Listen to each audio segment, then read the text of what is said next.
नमस्ते। आज हम एक ऐसी बढ़ती हुई समस्या पर बात करने जा रहे हैं जो बहुत से लोगों को प्रभावित कर रही है। ये है नकली इंश्योरेंस कॉल्स। ये खास तौर से उन लोगों को निशाना बनाती हैं जो अपने भविष्य को सुरक्षित करने की कोशिश में लगे हैं। तो जब ऐसी कोई कॉल आती है, मन में एक सवाल जरूर उठता है कि ये जो इंश्योरेंस कॉल आई है, क्या ये सच में असली है? ये एक ऐसी दुविधा है जिसका सामना आजकल बहुत से लोग कर रहे हैं। देखिए, यहाँ हमारा मकसद बहुत साफ है। हम सब जागरूक रहें, शांत रहें और सबसे जरूरी सुरक्षित रहें। इसमें मदद करना। यहाँ मकसद डर पैदा करना बिल्कुल नहीं है, बल्कि सही जानकारी देकर हम सबको तैयार करना है। तो चलिए इसको थोड़ा और समझते हैं। सबसे पहले ये जानते हैं कि आखिर ये नकली इंश्योरेंस कॉल्स होती क्या हैं और ये काम कैसे करती हैं। तो बिल्कुल आसान शब्दों में कहें तो एक फेक इंश्योरेंस कॉल एक तरह का धोखा है, एक स्कैम है। इसमें होता यह है कि क्रिमिनल्स यानी धोखेबाज लोग इंश्योरेंस कंपनी के एजेंट बनकर फोन करते हैं और लोगों से उनके पैसे ठग लेते हैं। अब सवाल ये उठता है कि ये स्कैम इतना कामयाब क्यों हो जाता है? इसकी वजह है भरोसा। हम सब इंश्योरेंस पर भरोसा करते हैं, है ना, कि ये हमारे भविष्य को सुरक्षित करेगा। और ये स्कैमर्स इसी भरोसे का गलत फायदा उठाते हैं। वो सीधे हमारी सुरक्षा की भावना पर ही हमला करते हैं। तो चलिए अब देखते हैं कि ये पूरा धोखा काम कैसे करता है। इनके तरीकों को समझना बहुत जरूरी है, क्योंकि अगर हम इनके तरीके समझ गए तो इनसे बचना आसान हो जाएगा। आमतौर पर यह स्कैम शुरू होता है एक खास तरह के वादे से। ये वादा या तो बहुत लुभावना होता है या फिर बहुत डराने वाला। अपने जाल में फंसाने के लिए ये लोग 3 मुख्य तरीकों का इस्तेमाल करते हैं। पहला तरीका है पैसे का लालच देना, एक बड़े बोनस का। कॉल आती है और कहा जाता है आपके लिए 50,000 रुपए का बोनस इंतजार कर रहा है। अब ये सुनने में इतना अच्छा लगता है कि इस पर यकीन करना आसान हो जाता है। दूसरा तरीका है डर पैदा करना। वो कहेंगे अगर आपने तुरंत रिन्यूअल प्रीमियम नहीं भरा तो आपकी पॉलिसी लैप्स हो जाएगी। ये सुनते ही एक घबराहट पैदा होती है और लोग जल्दबाजी में गलत फैसला ले लेते हैं। और तीसरा तरीका ये है ज्यादा रिटर्न का वादा। इसमें वो कहते हैं हम आपकी जो मौजूदा पॉलिसी है उस पर और भी बेहतर रिटर्न्स दिला सकते हैं। ये बात खास तौर पर उन लोगों को आकर्षित करती है जो अपने इन्वेस्टमेंट को बढ़ाना चाहते हैं। तो इन घोटालों के नाम आमतौर पर 4 स्टेप होते हैं। स्टेप 1, जो कॉल करने वाला है वो बहुत प्रोफेशनल और कॉन्फिडेंट लगेगा ताकि उस पर कोई शक ना करे।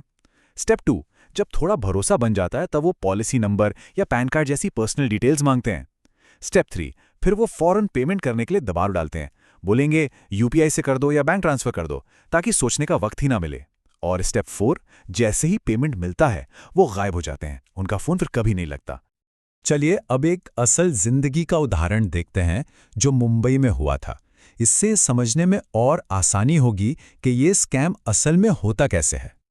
तो हुआ ये कि एक शख्स को कॉल आई और कॉल पर उनसे कहा गया, सर आपकी एलआईसी पॉलिसी पर 75,000 रुपए का बोनस आया है। इसको रिलीज करने के लिए बस आपको 10,000 रुपए की प्रोसेसिंग फीस देनी होगी। उन्होंने पेमेंट कर दिया और बस इसी तरह उन्होंने 10,000 रुपए गंवा दिए। ये एक उदाहरण है जो दिखाता है कि इस तरह की धोखाधड़ी का फाइनेंशियल असर कितना असली हो सकता है। बाद में जब उन्होंने आखिरकार एलआईसी से संपर्क किया तो कंपनी ने साफ साफ कहा कि उनकी तरफ से ऐसी कोई कॉल नहीं की गई थी। और यही सबसे जरूरी बात है, असली कंपनियां इस तरह से काम नहीं करती हैं। तो इस उदाहरण से ये बिल्कुल साफ हो जाता है कि ऐसी धोखाधड़ी कितनी असली है और कितना नुकसान पहुंचा सकती है। तो अब सबसे बड़ा सवाल, इससे बचा कैसे जाए? चलिए अब इस पर बात करते हैं। कुछ सरल नियम हैं जिनको हमेशा याद रखना जरूरी है। पहली बात, असली कंपनियां कभी भी बोनस देने के लिए फोन पर प्रोसेसिंग फीस नहीं मांगती। दूसरी बात, अपनी पॉलिसी डिटेल्स, ओटीपी या बैंक की जानकारी कभी भी किसी अनजान इंसान के साथ शेयर ना करें। तीसरी बात, अगर कोई पॉलिसी लैप्स होने की चेतावनी दे तो जल्दी में पेमेंट बिल्कुल ना करें।